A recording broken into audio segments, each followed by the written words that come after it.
What is up, everybody? It is Alex from Heavy New York calling from the altar again, and this time, after a very long time, we return with Otep Shamaya, the third interview we ever had on this channel. So it's great to be able to talk with you again. Thanks for being here.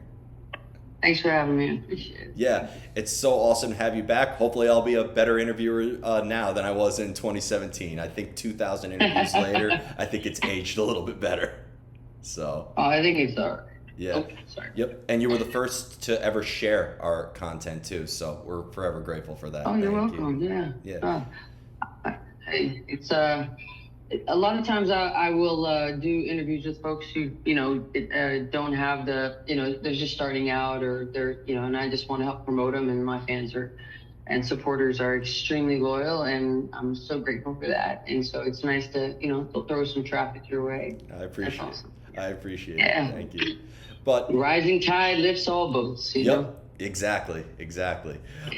But your new album, The God Slayer, is so freaking awesome. I can't Thank wait for you. the rest of the world to hear it. But for the people who haven't heard the full album yet, do you feel like the first singles that we heard so far, such as Ostracized, for example, and whatnot, is maybe like a good representation of what the whole album is going to sound like, or is that just scratching the surface of what's to come? I mean, scratching the surface, yeah, but it's also, I think it's a good indicator in many ways as to what is to come for the rest of the album, because it's there's not, there's heavy songs, there's not so heavy songs, instrumentally at least anyway. The message is heavy, but yeah, I think so. I think the sound, the rawness of it, the authenticity of it, the deconstruction of the covers so that they are rebuilt in my image. Those things are, I think, evident in what's been released so far. Yeah, initially, I wanted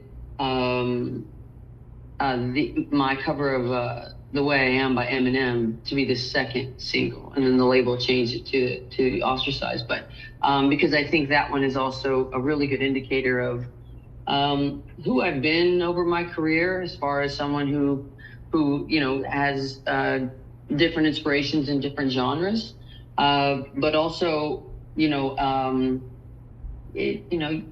Marshall Mathers is a master at what he does, and that was probably the most challenging as a vocalist to do, just because of the way his cadences and his understanding of timing and everything it was definitely a challenge. It was a fun one, and I really had a lot of fun with that song. Yeah, I love And that. so, but I'm very proud of Ostracized as well. I mean, three women. The producers, Mike Plotnikoff, who I worked on Generation Doom with Howard Benson. He was there, but S.J. Jones, who is the producer of that song, and Kiki Wango, who plays guitar and just shreds this amazing guitar lead. It's almost like a vocal lead. It's like reminiscent of what blues players do. But it's the first time I've ever had a guitar solo on a song, which is Ostracized, in all my 9 albums. So that was really cool, and I think it was interesting to show. Our approach was, SJ and I's approach initially when we were putting this song together was, what would new metal sound like if it happened today? Yeah. With everything that's changed over 20 years, what would it sound like today? And I think that that was our initial goal, and I think we accomplished that in a very powerful way. And I think also, 3 women basically, aside from the drummer is my touring drummer, Lamar Little, but 3 women put together a very, very powerful song. And I think that that's also something that I think is important to note about Ostracized, because, I think even now we're still, as the industry is becoming more open, which it's still, it's a window. It's not a door yet, but it's getting there.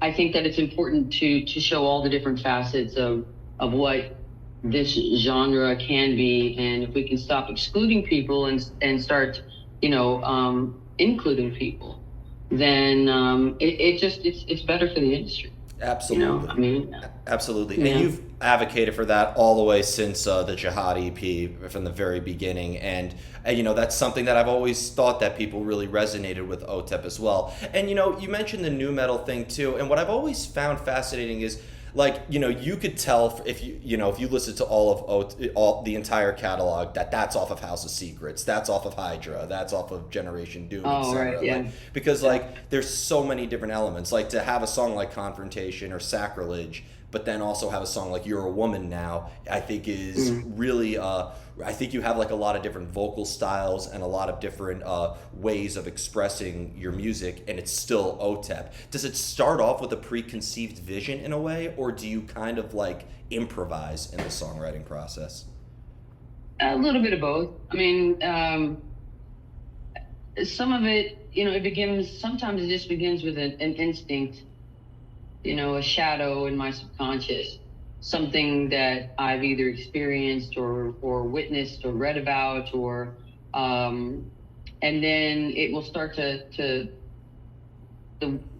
words will start to come like embers in the darkness. They start to form into a fire, and from once that fire starts going, then I realize, um, you know, what where the song should go. And sometimes it starts off in a completely different direction, and that's the beauty of, and that's one of the things I love about being um, in studio with really talented people, is that the creators help inspire me, and hopefully I inspire them, and you have to leave your ego at the door, and you just have to do the best you can, and hopefully you can um, uh, come away with something that is meaningful.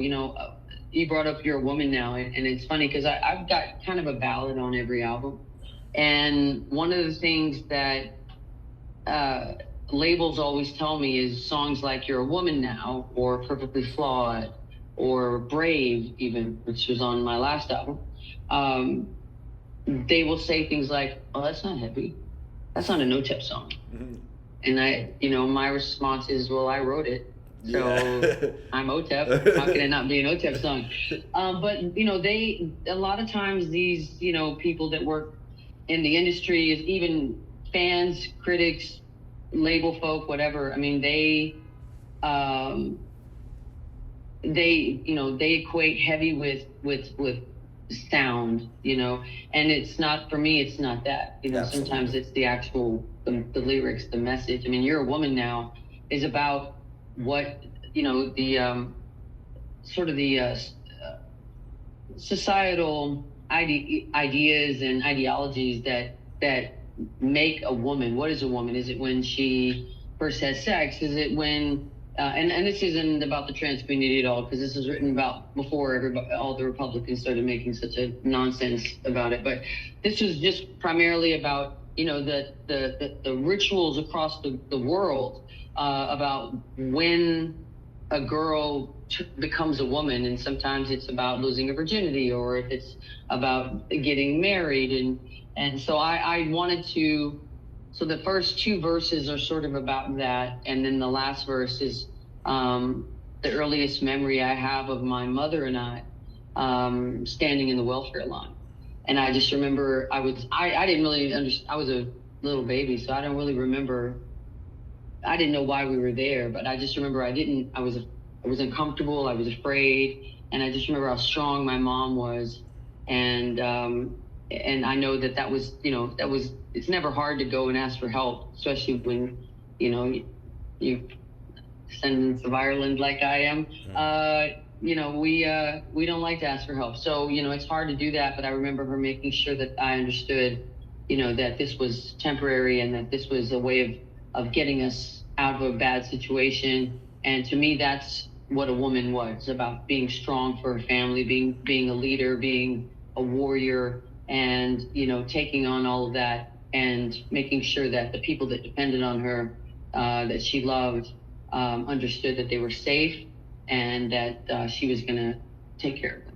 And you always touched upon like many different lyrical subject matters, obviously, very, very political, but also very personal and whatnot. And, I feel like there's some parts that are maybe more metaphorical than others and some more literal.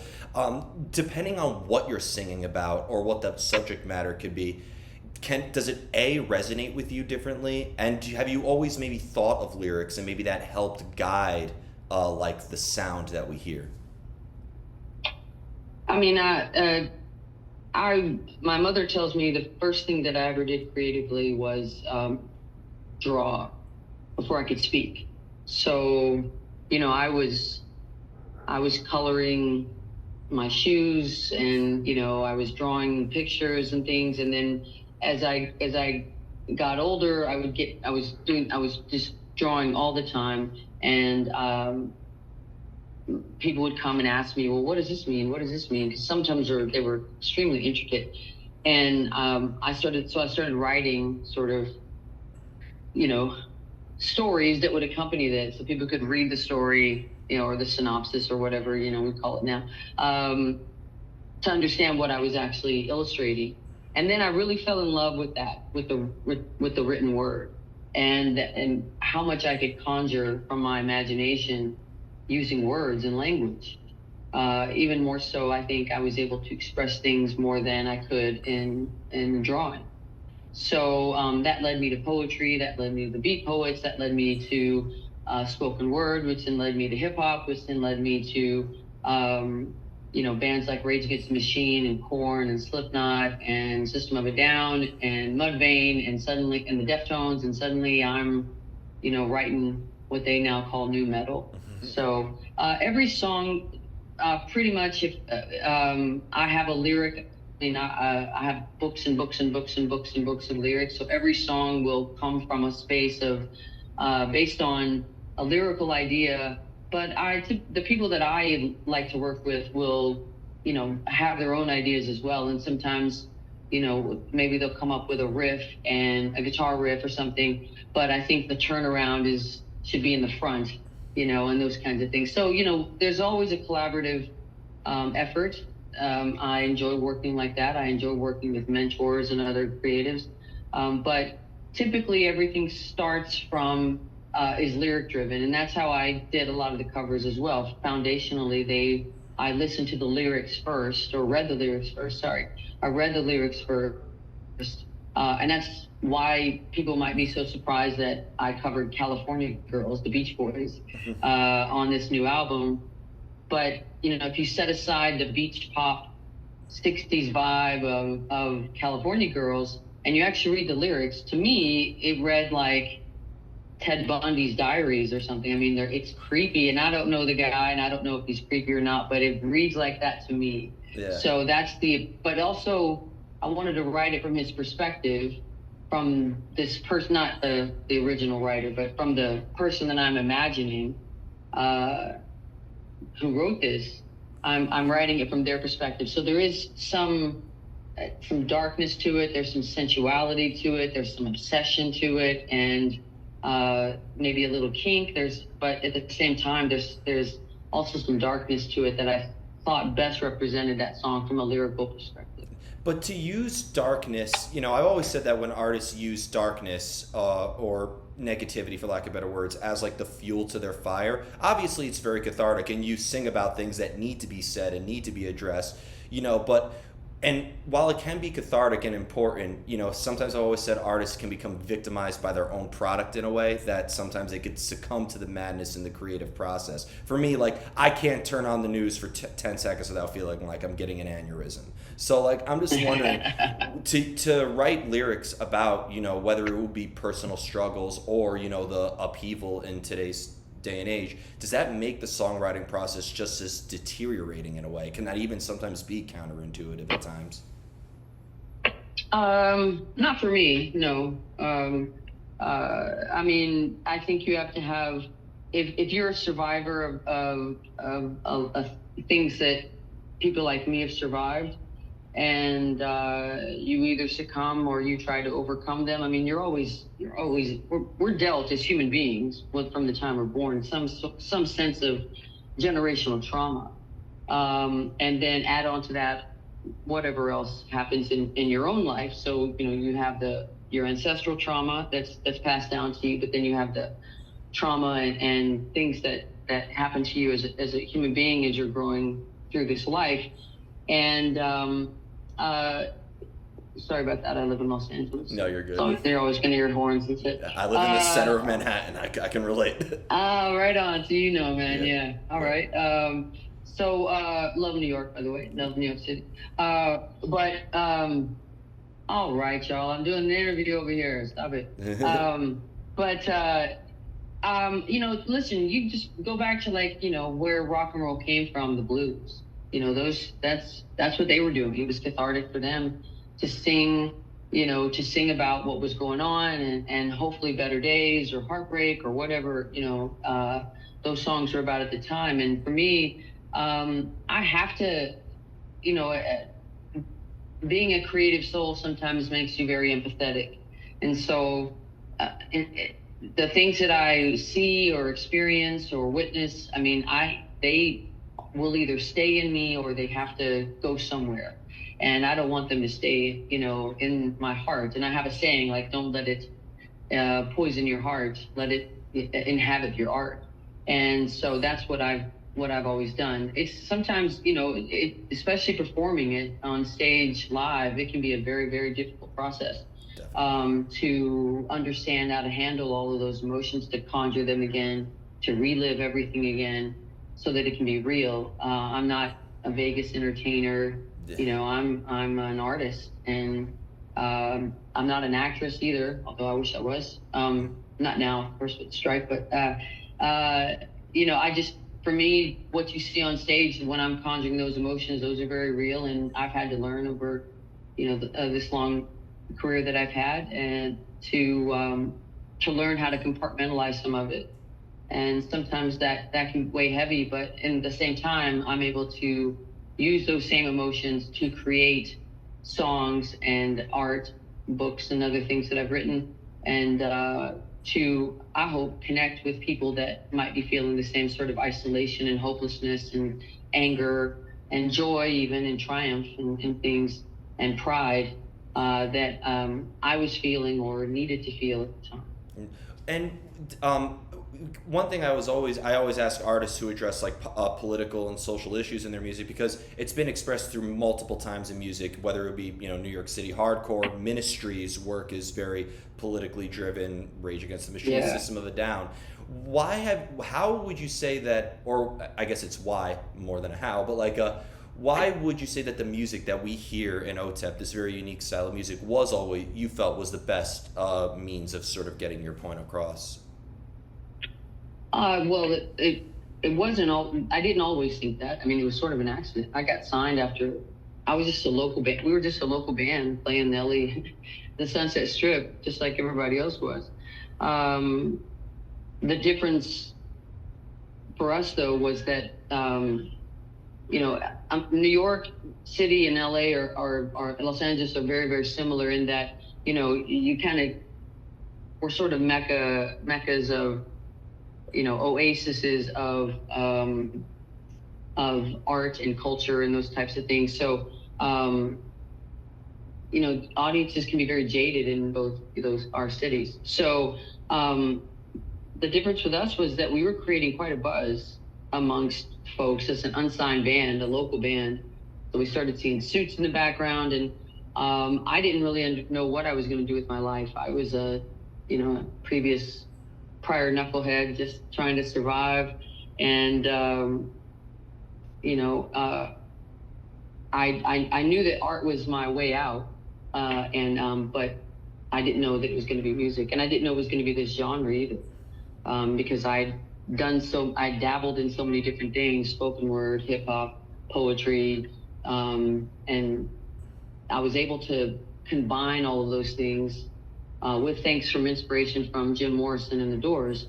I was able to combine all the things that I love, just as he did as a singer, in what became the band Otep and what became the genre nu metal. And being that you work with so many creative mediums, from visual art to music to spoken word, does the mindset of creativity change depending on the medium of art that you're working at, or is there a method behind the madness that sort of like applies to everything? Well, the method is madness. That's the short answer there. I don't know. I mean, it's yeah. I mean, I think it's a different energy. It's like, let's see if I can do a sports analogy, maybe. Going to throw the football around versus going to play catch with baseball. I mean, it's basically the same thing, but you use different tools and different methods of throwing and catching and that type of thing. And I think that would be, or basketball even, I mean, I think throw that in there as well. It's very similar in that respect. When something might start out as a poem, maybe it becomes a song later, or a song starts out as a song and later becomes a poem. Or Hydra, which is one of my records, actually, it's 10-year anniversary this year. Another label is re-releasing Hydra on vinyl for the first time, which is really great. That was an adaptation of a novella that I wrote called None Shall Sleep. And it was about a serial killer who killed other serial killers. And I had the idea before Dexter, so everybody relax. But it was about a woman who was this serial killer who killed other serial killers, not because she thought that they were morally wrong, but she thought that they were insulting her craft because they were sloppy and stupid, and she was a snob about it. So her narcissism extended well beyond her need just to kill her typical prey. It became, she felt offended by these other sloppy serial killers, so she targeted them, and that's what the book was about. And then I wanted to write about her obsession with her typical prey and how she got sidelined and distracted by these other killers who pissed her off, basically. So, again, the writing process for me is madness, and I rely on that in many ways emotionally to keep myself grounded and to keep myself entertained, and also to keep myself whole. I think that's important. Do you? Go ahead. Sorry. Do you seek out that madness and that inspiration? Can you really go out and look for it, or does it kind of just have to strike you?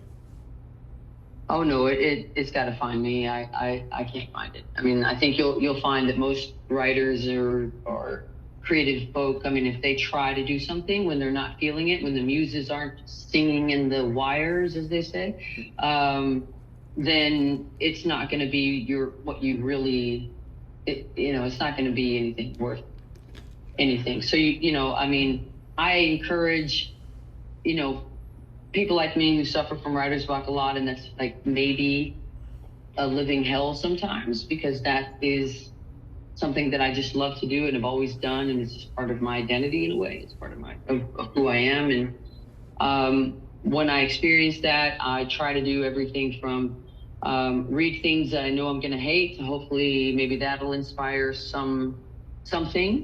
Because in this society that we're in right now, everything's chosen for us. Algorithms and everything are chosen for us, and we're rarely exposed to something that we don't like.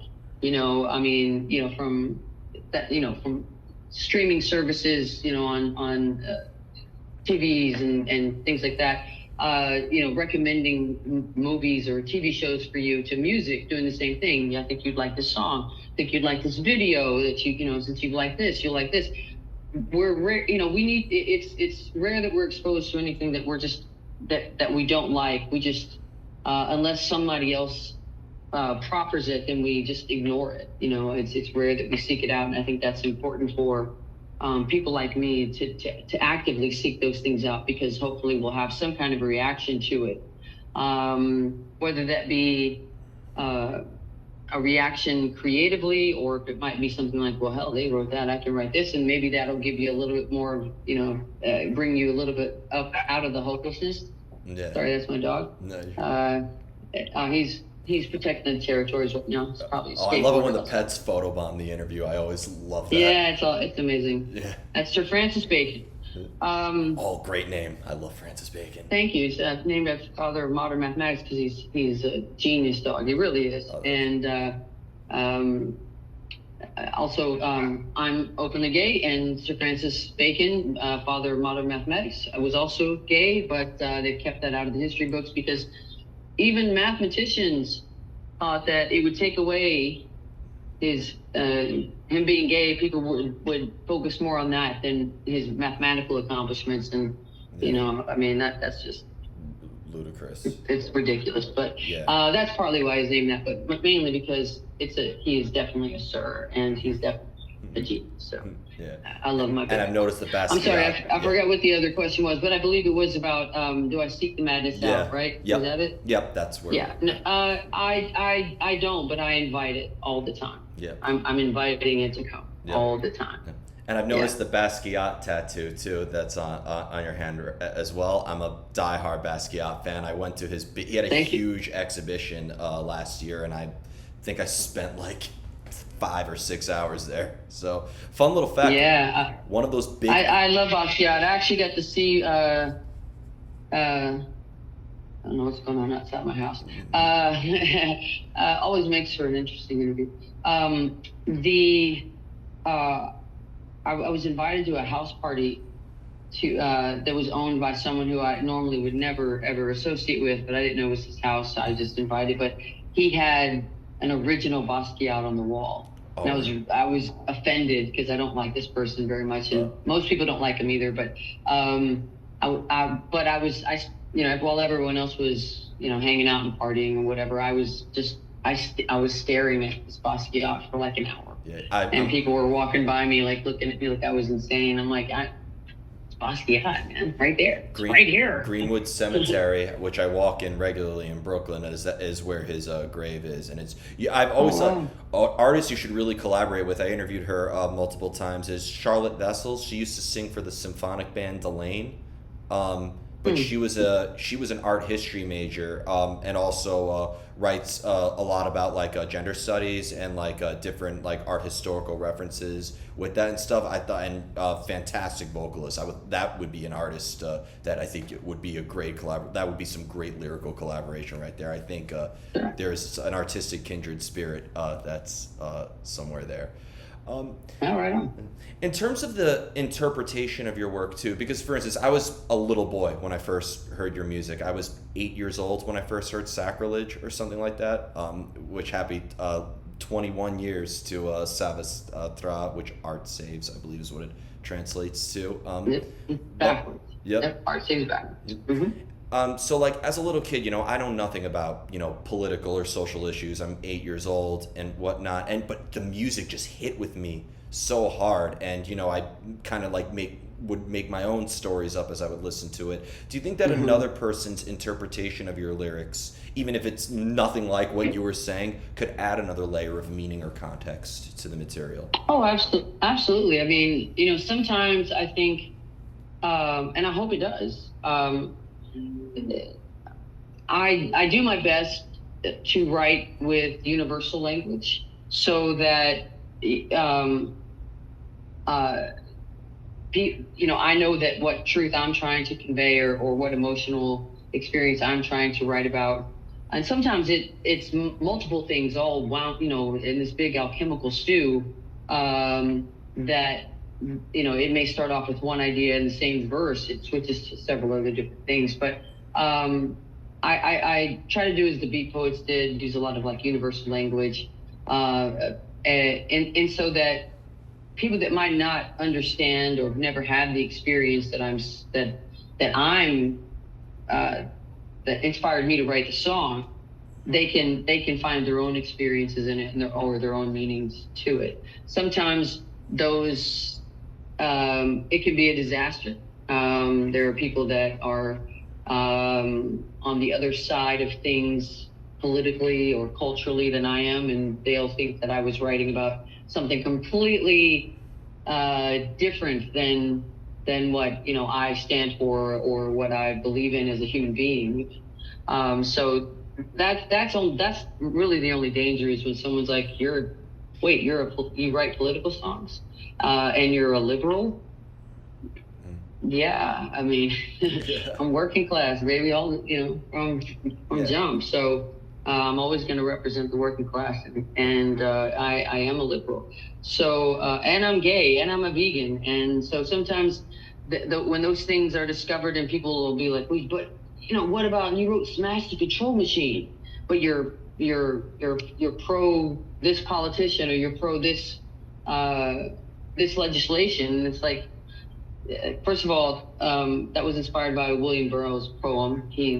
That's actually a line out of Great William painter as Burroughs' well, Master too. Control Machine. Yep. Great painter as well. I took a beat generation class and read On the Road. Oh, yeah, and yeah. I think Yeah, Carolyn he was. Cassidy is better than her husband, but that's besides. Oh, there you go. Yeah. All right. Yeah. Well, and so, you know, but you know, they'll. I think they ascribe that as to me being, you know, an anarchist, or you know, or something like that. And it's like, no, you know, the control machine.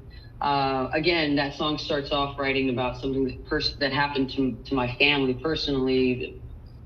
An elder in my family was being evicted, and so I wanted to write about that, and then I wanted to write about other things as well, about the different types of control machines, which is what William Burroughs was referring to, that control us as a population, and that are used to control us as a population.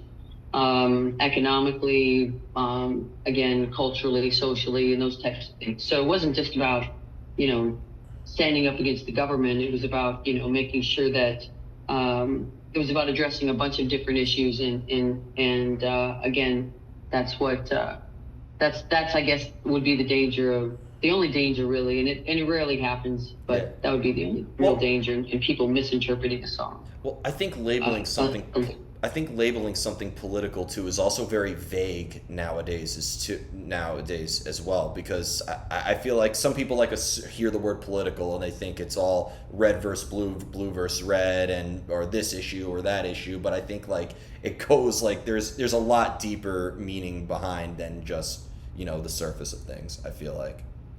Yeah, I mean, for me, I draw a very, very. I mean, it's not even a line. I've dug a canyon between my side and whatever red means now. Yeah. I don't, you know, I miss the days of John McCain Republicans, where I could disagree with someone all day, but we could still respect each other. Where we are now politically is we're actually fighting fascism in America. And this isn't the first time. I mean, it's not the first time that it's tried to rear its ugly head. In fact, things have gotten better.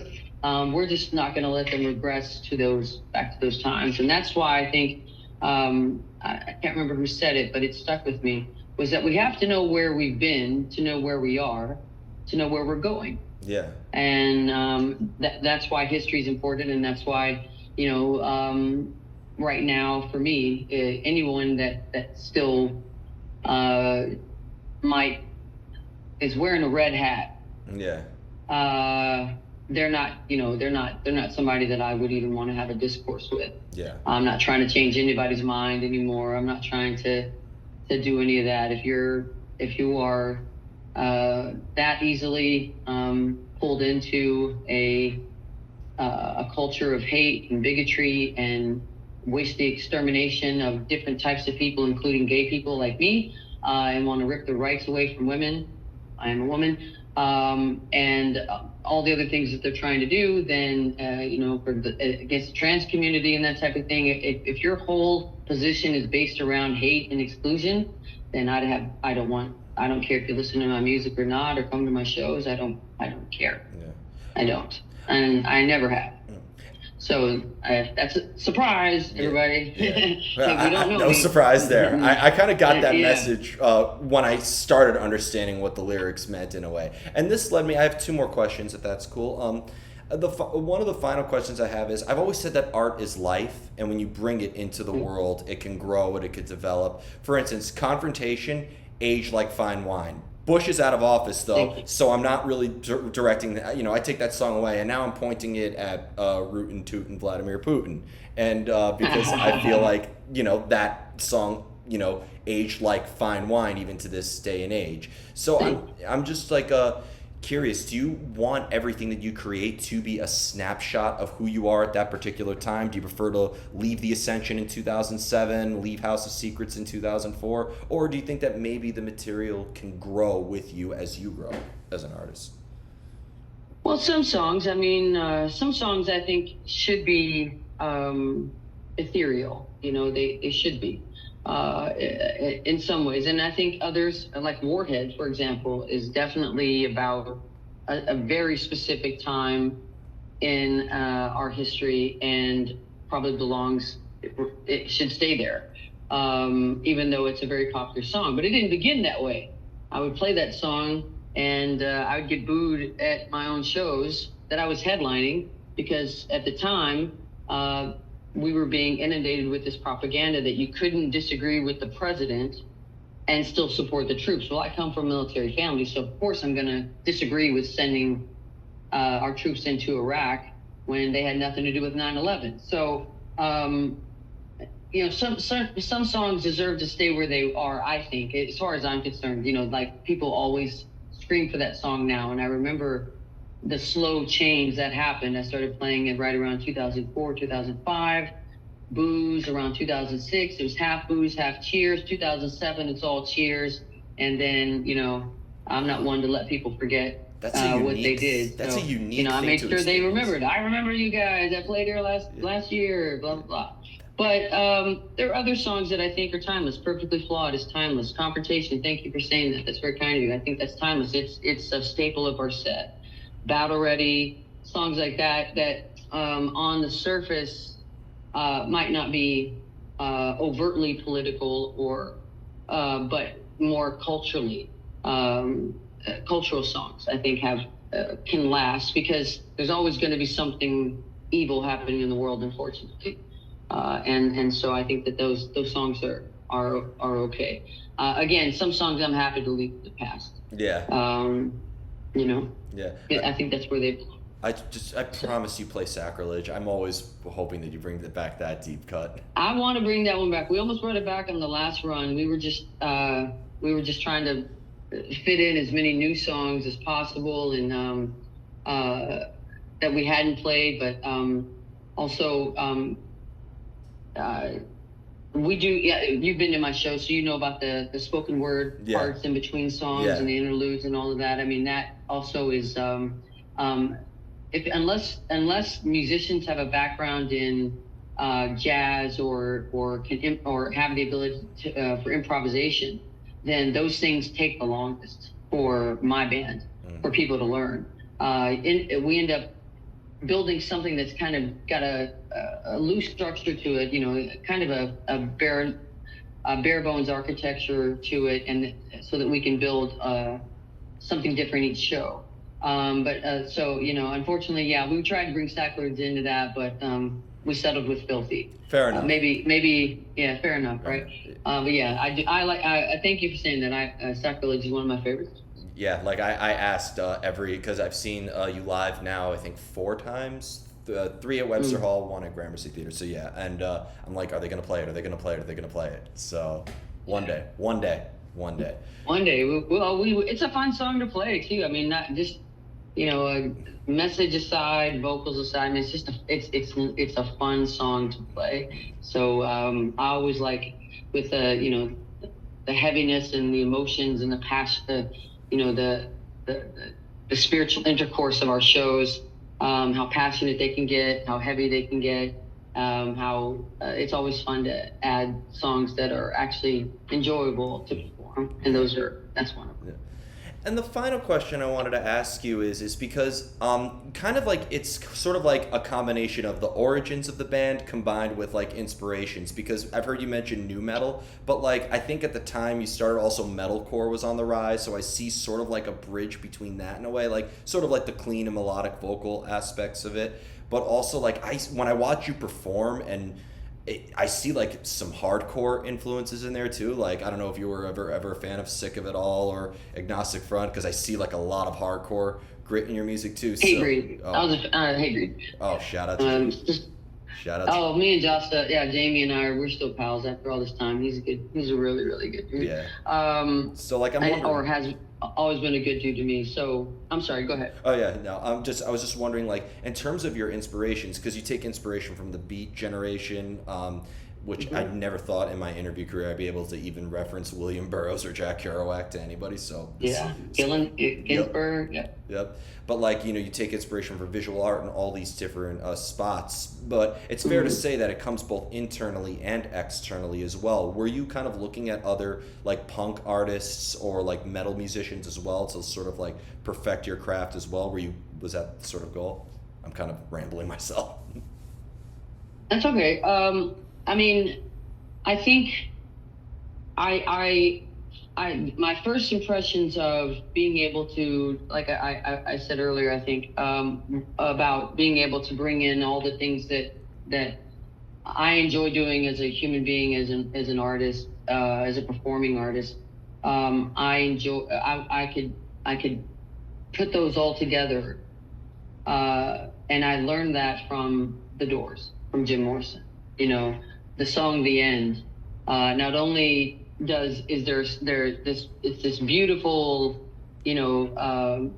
very poetic song, and actually it started out as a little Doors trivia for everybody. That song, the first, I think, couple of lines in the opening of that song was actually a breakup letter to his girlfriend. Oh wow. Yeah, so the girlfriend at the time. Yeah, man. That's Then there's this, then there's a spoken word part where he not only sort of basically it's his modern rendition of the Greek story of Oedipus Rex, and that's also there's some and the way that he was able to sort of transcribe that into his own experiences as a poet and as a musician and and what he was going through in his own childhood and all of that. But it opened my eyes and it opened my mind, so that when I started to write and I found other bands like, oh, Rage Against the Machine, like, okay, I was in spoken word and I like hip hop a lot, and they're doing that, Korn's doing that, and to some degree Slipknot was doing it, the Deftones were definitely doing it, and so I just found like, okay, there's no, and whenever I would sit down with any musicians to write or any producers, I'd like, there's no bad ideas. There's ideas we may not use. There's no barriers. Like if you got a jazz lick, man, play it. If you've got a blues lick, play it. If you've got a heavy doom riff, play it. If you've got a hip hop beat, play it. If you've got a jazz beat, play it. I mean, there was no, we didn't have, and we still don't. There's no barriers. And that's why I find it funny that, there's like still people after, like I've been in this business 2 decades, since I was a kid, half my life spent on the road or in a studio, and, like haters will be, and, critics and shit, they act like I write these songs to piss them off, because they don't like them. Well, then don't listen. It's not like I'm not doing this to like intentionally, upset you. This isn't directed at you. I don't even know you. This is just what I do. And if you don't like it, you don't like it. But yeah, that's kind of, I guess, I never really was thinking like, well, I guess, let's see, like when I saw the Nirvana's, when they did that Unplugged on MTV, and Nirvana they did a lot of covers on that in that performance, which again also gave me, I think, some pollination creatively about how you can do covers and still honor the original writers but make them your own. What he did with The Man Who Sold the World, what he did with In the Pines by Leadbelly, and at that last song, In the Pines, and he hits that scream,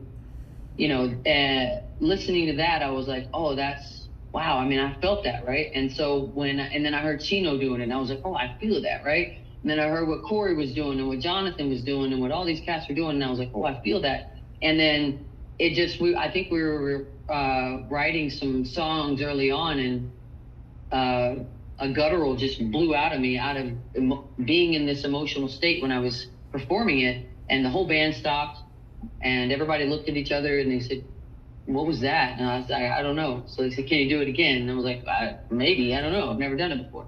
So from that point on, it was really just about letting my instincts lead me wherever they were. And of course, I'm sure the inspirations that I had played a role in it. And that's why I encourage people who write with me, or producers that I write with or create records with.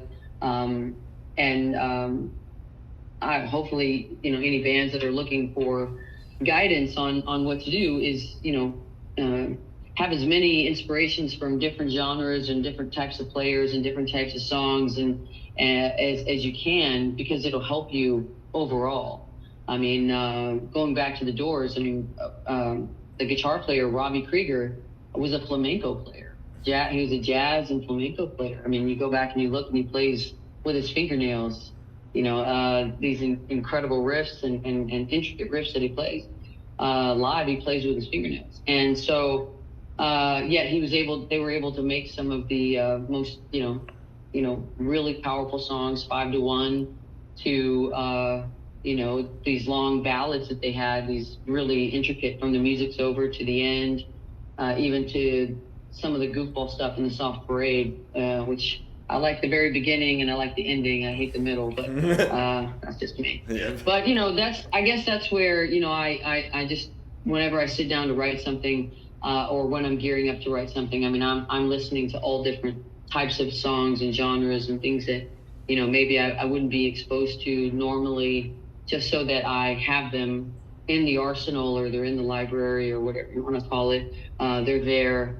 And they can be pulled upon for maybe just a phrase or a type of phrasing or a cadence or a different type of approach to vocalizing or writing a song. And I encourage that with the musicians and producers and so forth that I work with, because I think that's really how you were able to stay original and stay motivated and inspired when when you're constantly being told to sound like somebody else in this business. Yeah. Sorry. LA, baby.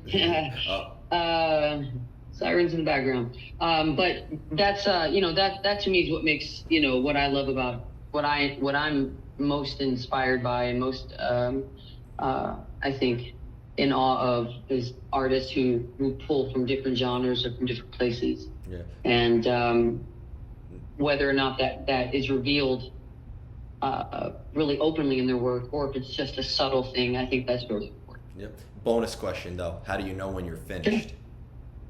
You don't.